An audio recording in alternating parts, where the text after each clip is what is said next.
wafdigan ballaaran oo culimo ah isla markaana uu hogaaminayay Sheekh Maxamed Macalin Abshir ayaa gaaray magaalada Galkacyo ee xarunta gobolka Mudug iyo qaar ka mid ah deegaanada hoostaga magaaladaasi.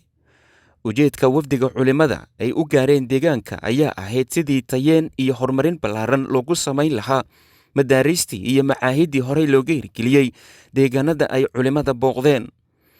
Culimada ayaa muddadii ay joogeen goobaha kormeerka ay ku sameeyeen waxa ay tageen xarumaha waxbarashada ee deegaanadaasi laga hirgeliyey, waxaana muxaadarooyin diini ah iyo wacyigelin ballaaran ay u jeediyeen dadka ku sugan goobaha ay booqashada ugu tageen culimada. Madaariista iyo macaahidda deegaanadaasi ayaa ah xilligan kuwa laga barto Qur'aanka Kariimka, culumta sharciga ah iyo tan maadiga oo ay ku diirsadeen dadka deegaanka, iyadoo hirgelinta xarumahaasina dadku ay sheegeen in lagu soo beegay xilli baahi weyn loo qabay. sidii aad noogu timaadeen inaanan ahayn waad u jeedaan, safar muuqdaa waa su'aal madoonaa la yidhi, annagu waa idin soo dhowaynaynaa waxbarashada iyo waxqabadka aan u baahannahay oo aan helay ayaan idinku soo dhaweynaynaa una baahannahay. marka ugu horreysa ilaahay baa mahad iska leh.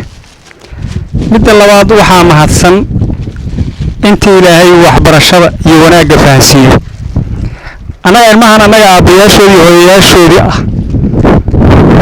qarashka aan ku bixinno qarash ka tiro badan baa culimmadaan ku bixisa. dhulkaa waa naloo gabay 70 weyn, saas waa 70 jidkaasoo haysta waa naloo gabay 9 sano ka horaa la gabay, rag baa lacagtooda ka baxshay xamar jooga. waxaa naloo dhisay marka hore jiingad yar oo wax ku barbara jirnay, waa nala ka bedelay. waxaa naloo dhisay madrasadan weyna naloo dhisay, hantidooda geliyeen. masaajidkaas waa naloo dhisay, waxaa loogu talagalay ilmuhu inay ku cibaadaystaan oo dadku ku cibaadaysto. deegaanada ay gaareen culimada ayaa waxaa ka mid ah Wasiil, Budbud, Ceeldibir, Xero Dhagaxley, Galinsoor iyo Ceel Guula, kuwaasoo dhammaantood ka mid ah gobolka Mudug. waxaana qayb ka ahaa safarka culimada Daahir Macalin Yuusuf, Sheekh Deeq Ciise, Maxamuud Maxamed Warsame iyo Sheekh Axmed Fuje.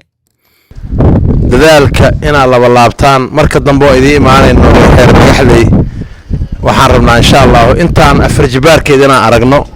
aad baa u mahadsantihiin, khayr badan Allah idin siiyo, Allah idin xifdiyo.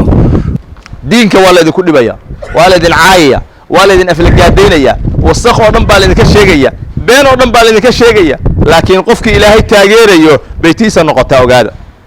qofkii ilaahay taageerayo oo ilaahay raalli ka yahay oo xaq wada baa ilaahay u helinaya. haddaan xaq wadno oo khayr aan wadno ilaahay waa noo helinaya.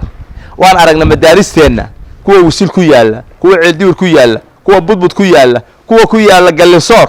waxa weeyaan dadkii nacaayay oo natuuriyeynaya oo nafta noo keenay ayaa ilmahoodu maanta ay dhigtaan. dib dambe ka ogaadeen waxa aan sheegayna inay sax tahay. sheekha ila jooga Sheekh Deeq Ciise waa Galinsoor ninka hayo maamulo weeye oo madrasada weyn ka furay weeye. 150 arday ka badan baa dhigata. 150 arday ka badan baa dhigata oo dadkii waa isku yimid. waana waxaan soo marnaa iyadoo hal arday laga heli karin oo la diidayo leeyahay ufay la leeyahay. maxaa marka la rabaa in lagu sabro khayrkaas aad haysataan ayaa la doonaya. ilmihiina idinka dhalay, mas'uuliyadoodana idinka leh.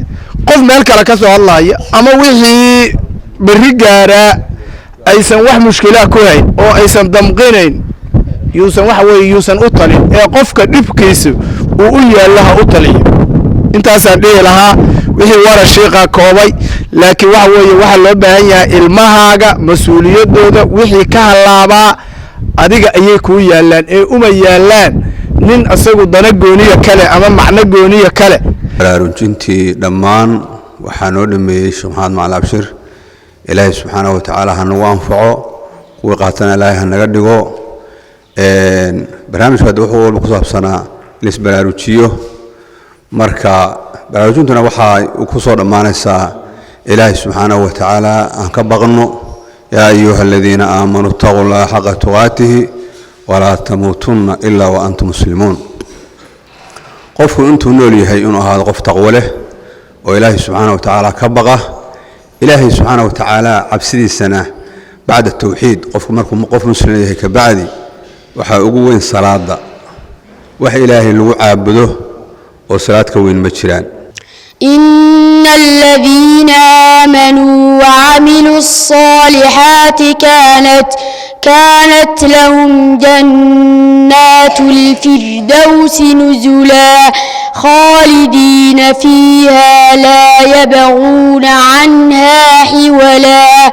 safarka culimada ayaa waxa uu ku soo gabagaboobay guul iyagoona soo ogaaday baahiyaha weyn ee loo qabo in la furo xarumo cusub oo maadooyinka diinta islaamka lagu baranayo. intii ay joogeen culimadu waxa ay tartan u sameeyeen ardayda wax ka barata madaarista iyo macaahidda deegaanada laga hirgeliyey iyagoona abaalmarino qiimo badan guddoonsiiyey ardayda kaalimaha hore ka galay tartankaasi. ugu dambayntii sheekh maxamed macalin abshir oo ah hogaamiyaha wafdiga ballaaran ee culimada gaaray magaalada Galkacyo iyo deegaanada hoostaga ayaa baaq u diray guud ahaan dadka Soomaaliyeed ee muxsiniinta ah. alxamdulillaah wasalaatu wasalaamu calaa rasuulillaah wacalaa aalihi wa saxbihi ajmaciin. walaalayaal waxaan baaq u dirayaa walaalaha u istaagay khayr badan allaha siiyo mar walbana u taagan inay ka qayb qaataan horumarinta waxbarashada deegaamada la xiriira magaalada Gaalkacyo oo culimadu horay waxa weeyaan ay uga fureen macaahid waxbarasho mid maadi ah iyo mid diiniya labadaba.